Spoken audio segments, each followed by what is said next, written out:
Welcome to the Academy of Esports podcast. I am your host, James O'Hagan, and this time I get the pleasure of bringing back for a conversation Mr. Marcus Howard. Marcus, thank you for being a guest today on the Academy of Esports podcast.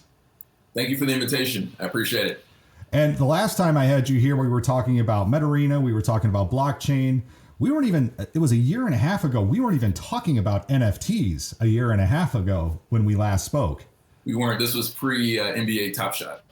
Yeah. Right. But and you're the person I go to if I need expertise on blockchain or on cryptocurrencies or even looking at the market as a whole, because it seems like you do a really good job of pulling those things together. But today we have something else to promote, and it's a project that I know is near and dear to you. You've been working on it for quite some time. It is the Innovate Gaming and Esports book. So this is now a lot of people probably think, an esports and gaming book, aren't the games going to change? Aren't the, what are we talking about here? So Marcus, in your own words, can you please describe what is your vision around the book that you put together here? Great question. I want the book to be basically an almanac, like that starts conversations, right? I know that obviously the gaming industry is huge and esports is on all the headlines, but I think we're having as a society, having very shallow conversations around gaming and esports. And I think there's so much more opportunity left unlocked. And I hope that this book will spark those conversations. And for the person who's probably looking at this going, okay, innovation around gaming and esports, is this just going to be a book about big video game companies? Is this a book that's going to be about what games people play? Because I've seen the book. In fact, I am honored to be the person who has the introduction, even before you as the person who collaborated to put this all together. You put me ahead of you in the book, which I thought was, I took as I'm very thankful for that. But when I opened it up, it is not just about the gaming companies and it's not just about the games. What can somebody expect, or why would somebody want to, I should say, I think it's a better question. Why would somebody want to buy a book about gaming and esports today? I believe that video games will become kind of the bedrock for society as a whole moving into the future. Right? Everything from education, which you have experience with, to how business runs and how people interact. Obviously, that's the whole conversation on the metaverse. Mm-hmm. And I understand there's still such a large gap between what that is supposed to represent and where we are now. So this book is basically for students of all ages, for gamers of all ages, their parents, their teachers, politicians, business owners, investors. This book is supposed to be the entry point to understand the space so that you can figure out how it applies to you, your family, or your business or community. Yeah, it is. It's not a small book. It's more like a coffee table book. It's something you can pick up and maybe read a couple of pages here and there. But I was, I guess, floored. I mean, I speak about the ecoverse, and one of the people you include in the book is Nico Basambes, who has done a really good job of mapping out the ecoverse, if you will, around esports, not just scholastic, but professional and the industry that surrounds it. What was something that kind of surprised you as you started to compile the book, as you started to put things together? What were some of the topics or themes that maybe were a surprise to you a little bit? What I was most surprised about was that so many of the companies were younger and have gotten so much accomplished given how young they are. I think most people would expect to see a lot of major companies like Microsoft or Nintendo. I have Dell in there, and they're a major company. I have, who's the company? Newzoo, who's kind of the go-to resource for the gaming industry for research. But a lot of the companies are younger. And I intended it to be kind of a good kind of spectrum of what's all in the space. But I was surprised that so many of them were so young and still had so much accomplished given how young the companies were. Yeah, when I took a look at it as well, too, it wasn't just how young people were, but again, it was thinking about how broad everything was. Like, for example, one of the companies that I loved reading about in the book was WeThink. Now, this is not the WeWork people. This is a completely different company. Okay, so it's not one of their co-brands or anything. But WeThink, I thought, was an interesting company in that they're looking at things from a social emotional learning, from a how are you feeling today standpoint, really trying to draw in on data, especially for student gamers, to help coaches kind of develop a whole person, if you will, through gaming. Not just the, hey, you're a really good gamer now, but again, thinking about being mindful about, tilting, or being mindful about how are you feeling in this moment? How are you feeling in this day? How are you feeling after this session? Really trying to draw into having people kind of focus in on their mindsets. That was one company that I took away as being somebody I enjoyed reading about in the book. Seeing Derek Watford in the book, as a person who a lot of people may not know, but really should know Derek Watford. Like, he is somebody I go, when I interviewed him for the podcast, I don't know. It feels like, I think you asked me recently how many episodes you've done. 115. You're my 115th right now.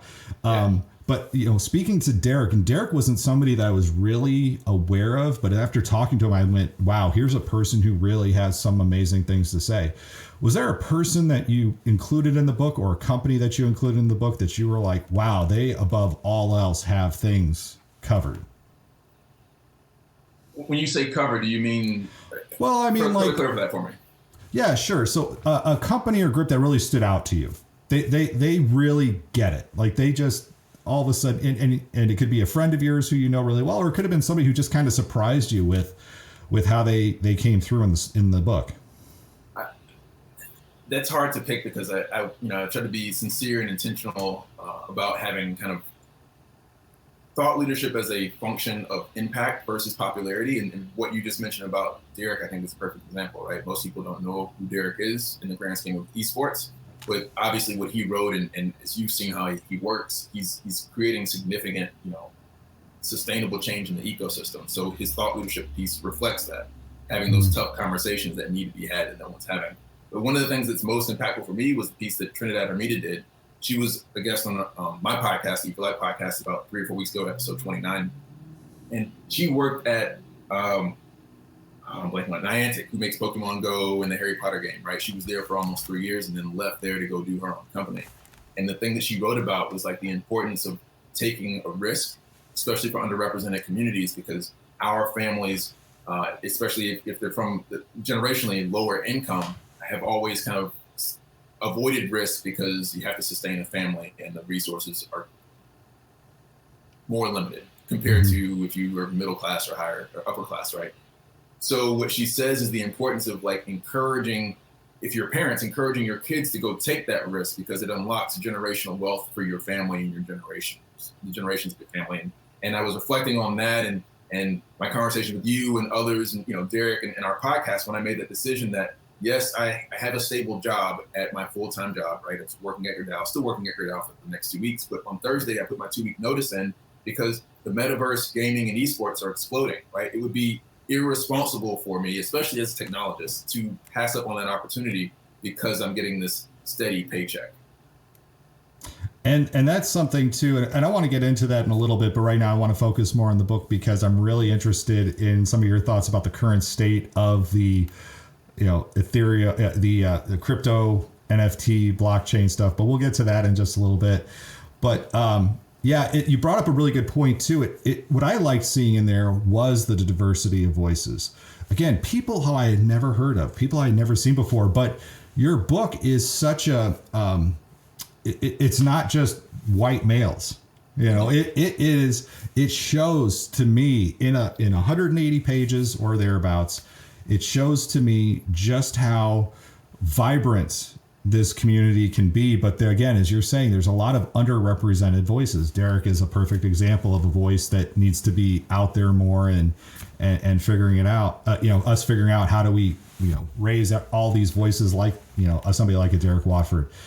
And I think that this book is a fantastic first step. Do you see this book as being not just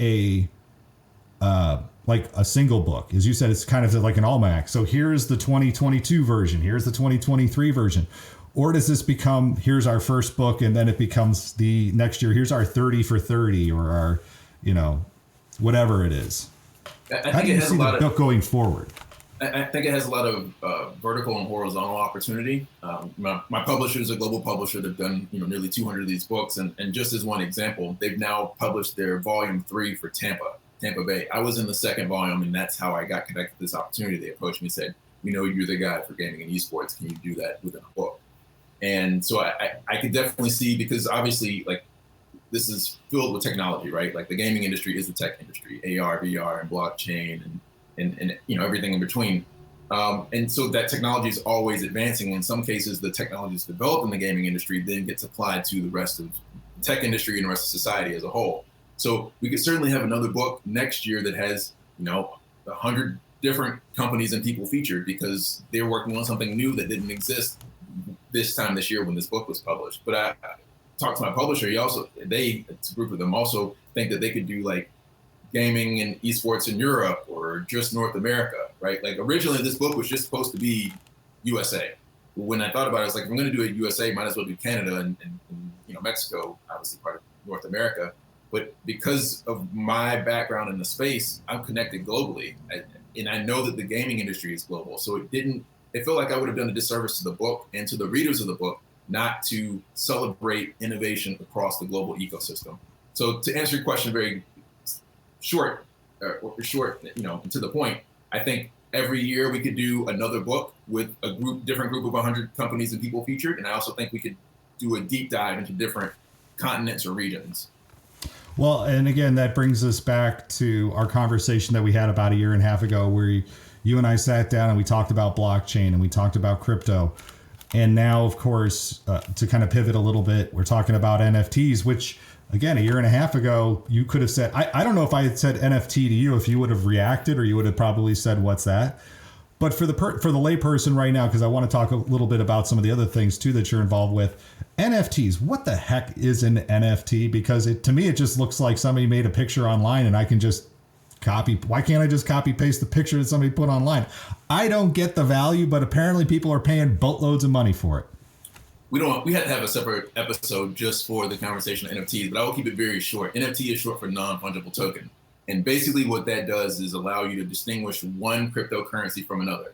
Like if you had $2 bills next to each other, at face value, they look identical. And the same thing for Bitcoins. If you had one Bitcoin and compared it to another at face value, they look identical. What non-fungible token does is adds unique attributes to it, right? So like almost like attributes for people. So age and height and you know, whatever, right?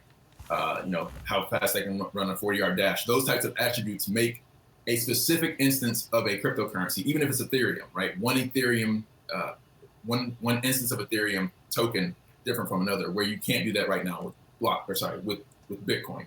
Mm-hmm. Now, to your other point, right now what it's being used for is basically the best case scenario is NBA Top Shot. They're doing a really great job with it, right? So like it's animated and 3D and all these cool things. And they're including like the video clips and like you get to own the video clip, right? You get to own the dunk. You get to own that combination of things, but you actually don't own the underlying video they used to make the NFT for NBA Top Shot. And then no one really understands that. They're not publicizing it, but you should be able to own it. What their implementation of it is, you do not own that underlying video, but that's what they use to create those little objects. You own the object as kind of the collective of the video and the other pieces, but you don't own the actual gameplay clip. But the rest of the industry is basically just making these like crap digital images. And you're right, you literally can go and right click and save. And then somebody did that. They downloaded like 4 terabytes worth of all NFTs that had ever been produced like since the dawn of NFTs, because no one's really pushing the envelope on the innovation of what it can be, right? You should be able to use an NFT to get VIP access to in-person experience or unlock extra content or anything other than just saying I have this JPEG and it's worth $50 million, because that is just speculative. It's just speculative. Right. Well, and again, that's the interesting thing that I like about following you on LinkedIn is that you have no fear when it comes to calling out things, because as we get into LinkedIn and you get on Twitter and you get into social media, there's a lot of hype, obviously, around crypto, around the blockchain, around NFTs. People are throwing those terms out as much as they throw around esports, and they think they know what esports is, and then you find out very quickly that they don't know what that means. The thing I love about following you is, like I said, you call it out, right? You say the return makes no sense, or it does make sense, especially like with crypto, the pump and dump scams that are going on right now, where people are playing up, their fame, their online social media fame, to get people to buy this cryptocurrency, and then all of a sudden you realize that they are selling it off like as soon as the crypto launches. In some cases, the FaZe Clan thing, how FaZe Clan got away from that and like sold everybody, like sold their people out, like sold them out. Again, I know we're kind of going off on stories that go in different directions here. But they wanted to go public. You know, they got to do something. They had to create distance. But let me ask you this. How stable do you think, again, as you're looking at esports companies, I guess we should take it in parts. How stable do you think the esports industry is right now? I still think it's a bubble, and people hate for me to say that, and I think most of it is a con. And I don't mean that everyone that works in the space is a con, because you work in the space and you're not scamming anyone. I'm not scamming anyone. I know several people I work with that I respect. Several people in the book, you know, everybody is in the book that I know that they're not doing any scams. And I'm not saying they're not in the book, they're scam artists, because that's not the case. But I think the larger percentage of the ecosystem is a scam, and I don't think it's necessarily like an intentional scam. It's a scam by proxy, where you've got teams who don't know how to run businesses, who have raised money on all this hype, and they want to continue to live in these nice houses and have their Lamborghinis or whatever kind of car they drive. And so they just keep kicking the can down the road, like building as much hype as possible so they can get that next round. Perfect example, two perfect examples. One is FaZe Clan, right? We know they're fundamentally unprofitable. They, in their own investor deck, they said they predict that they'll have an 8-figure loss. So that's double-digit $1 million loss this year and next year, and they intend to be valued at $1 billion first quarter next year. The second most immediate one is 100 Thieves, right? I don't have their profit and loss statements, but you recognize that esports as a whole is not profitable. They increased their revenue 111% from last year to this year, yet somehow their valuation went up 2.8%.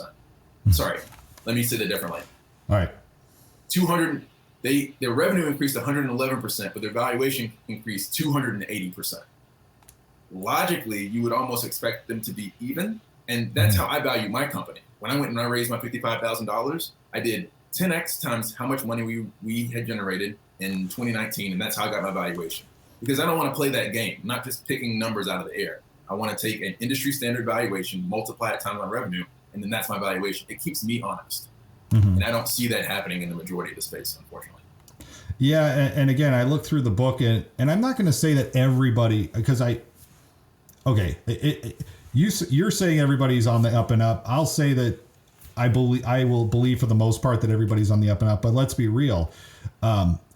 We realize now that there's data privacy concerns within the industry, especially when we're talking about children. We're talking about it's so easy for people to kind of go past the privacy statements and things like that. But what I think I like about this book, especially when you're just talking about right now, how there's a lot of people that are overvaluing or coming into it. Me as an educator or me as a parent can now open up this book, find examples of people who maybe I've never heard of, maybe I don't know. And now I can go in and actually contact them and get some verification or start to dig a little bit and find out, are they legit? Meaning, are they protecting my children's data, or are they, taking care to make sure that that they're being honest about the expectation of experience. There's a lot of esports companies right now that are promising the moon because, again, valuations are so high, they're privately traded, they have to make a return for their investors. But really the reality, once you start to dig into it and really start to see through, now you're starting to see that there's potential for some other players to maybe get a better foothold because, again, the book is going to hopefully highlight some of those people in the industry. Yeah, definitely. And I think, that's the innovator's dilemma, right? You hear about it, and rest in peace to Clayton Christensen, because I believe he passed away last year, but he wrote that very famous book, and it talks about how that's how larger companies get disrupted. It's because they're too large to move quickly and iterate fast enough to kind of really push innovation at scale, or innovation quickly enough to be disruptive, and smaller companies can disrupt entire incumbent industries, if not leading players in the industry. And I think you'll see that as well, right? You've got your FaZe Clans and maybe your Play versus all these larger players who have multi-million-dollar, $100 million plus valuations, but they may not necessarily be like community focused. And I think it creates opportunity for someone, new upstarts who have that community focus to come in and really kind of, I'm not going to use the term rug pull because that has a different connotation in the crypto space, but really kind of unseat these industry leaders. And again, like I said, you're very keen on looking at the industry as a whole. You're very keen on calling out, and again, saying some things that I think are unpopular. You're starting to get noticed when you do say certain things. But again, I think that comes from, again, your honesty of the industry. That I think you care about it. Honestly, I really believe you care about it. I know you do. I shouldn't say I think. I know you do. You care about the growth of it. You're putting your money where your mouth is. MetaArena is a project you've been working on for several years now. Again, it was supposed to be a space, but you were thinking about putting it into some of the underserved communities where we know gaming is so important, but is very much overlooked. What is the current state of MetaArena, and would you like to talk about that for a bit, just to make sure that we keep it on the radar? Because I think this book ties directly to what the potential is for MetaArena. Definitely. So our platform, we've been developing stealth mode for almost 2 years now. We just finished the primary development on it. We're now doing some QA bug fixes, a handful of things we just need to tighten up, and then we expect to launch for sure in the spring, if not, early Q1. And just so people know, what is MetaArena? Because I probably skipped past that too much. Sorry. Sure. It's esports edtech, and so more specifically, one piece of it is a tournament platform where we curate games relevant to a brand's product or service. So many people in the space say, hey, if you want esports, you need to do Call of Duty, you need to do Fortnite, you need to do Rocket League. And I'm not taking anything away from those three types of games, right? Mm-hmm. But the reality is that most brands use marketing to create like experiences that are relevant to their brand. And if you ask, this is an extreme example, Huggies, right? You wouldn't ask Huggies to have a Mortal Kombat tournament. That's obviously an extreme example, but you get what I mean, right? So what we're doing is curating based on the product or service games that if it's a restaurant, it's kitchen management games. If it's airplane games, we'll still have some kind of marquee games that are just amazing across the board that everyone have access to. We want to offer brands the ability to use gaming relevant to their product or service the same way they're currently using social media, right? So that they can expand beyond the four walls, especially the brick and mortar businesses, expand beyond the four walls of the brick and mortar business and digitally acquire, engage, monetize, and retain their audience like never before. And that's fantastic. And again, you're looking to put not just work with these companies, but I know you're also particular about also lifting up, again, the underrepresented in the industry as well through your efforts through MetaArena and everything else that it seems that you are always involved with. For a person who wants to get access to the book, I know there's a variety of different ways that they can do this, and I know the book is about to launch. I believe it's Thursday this week. So that would be December, 9th, 10th? Oh, why are we looking at the calendar right now? I have no idea. That would be the 9th, December 9th. All right. So I already have my copy pre-ordered, but where and how can somebody get their hands on the book, Innovate, Gaming, and Esports? It's available now through my publisher's website, innovationsoftheworld.com/gaming and esports. There's a couple dashes in there, but I can't remember where. Then also I'll be launching a Kickstarter campaign here this Thursday, where you can get the digital version of the book. We're going to digitally publish the book and have the physical copy. You order the physical copy, thank you. You'll also get a digital copy. So everyone who gets a physical copy will also get a companion digital copy of the book. The Kickstarter will be this Thursday. We basically have covered all of the expenses. So I think you remember the first time I was trying to raise 30 grand and then I was trying to raise 10 grand. We're down now to like 3 to 5 grand just to get like opening up shipping internationally. So the book is basically done, and so I'm hoping that the community, Kickstarter and otherwise, will resonate with that. But for sure, Kickstarter is the best place. And then I think if we start selling it digitally, I'll have to get back to you about that because I'm not sure where that's going to be. But if you go to the Kickstarter, for sure, you can order it there. And also, you do have a new podcast. Oh, wait, sorry. Before I get to the podcast, you also had a deal for schools, don't you? I do. It's called the Scholar Gamers Program. Great name. I love that name. Thank you. I was inspired by the work that you and all of the educators in the space do. And the philosophy behind it was I didn't want this information, which I believe is highly valuable and important, to be inaccessible because of lack of budget. So there's two pieces here. If a school gets 5 physical copies of my book, and the reason I say you need 5 copies is at a high school level, you need a copy for the principal, a copy for the vice principal, a copy for the athletic director, and 2 copies for the library. At a college level, it's the president, the provost, the athletic director, 2 copies for the library. And the reason you have 2 copies for the library is for students who can't afford even the digital book. Or if you're at a college level, local community members can get access to the book. So if they get 5 physical copies, in perpetuity, each student at that school will be able to get a digital version of my book for just $1 each. It's as close to free as I can make it. That's fantastic. And I think that it's important to realize, again, this book is not going to tell you about how to play games. It's not going to give you like this whole history of esports and talking about Quake tournaments. All this stuff. No. This is, here's the current state of things. As you said, this is like an almanac. Here's the current state of things. Here's the companies that maybe you don't know about. Again, those of you who are involved in, say, academies. For example, in Racine, we have academies where kids are really struggling. I see counselors looking at this book and going, oh my gosh, I didn't realize that this industry was like this either. But this becomes now, again, a gateway book for a lot of kids to start thinking seriously about potential college majors, thinking about careers, thinking about career choices. Because I know, again, we know that there's kids who love gaming and gaming culture, and they want to find ways to do it. I have one of my scholar gamers who I just had do an interview the other day. He has no interest in going and becoming a pro gamer, but his art has been his thing that he has developed over the last 3 years in our esports program. And he is looking to take it to the next level with his art. Now, if he gets to play video games along the way while he does it, great. But again, a book like this, as he's going through it, could, again, start to open up some additional conversations that many of our kids and, again, educators may have as well, too. Also, Marcus, you now have the Eat for Life podcast. Please promote that as well. Sure. That's something that we're now 32 episodes in.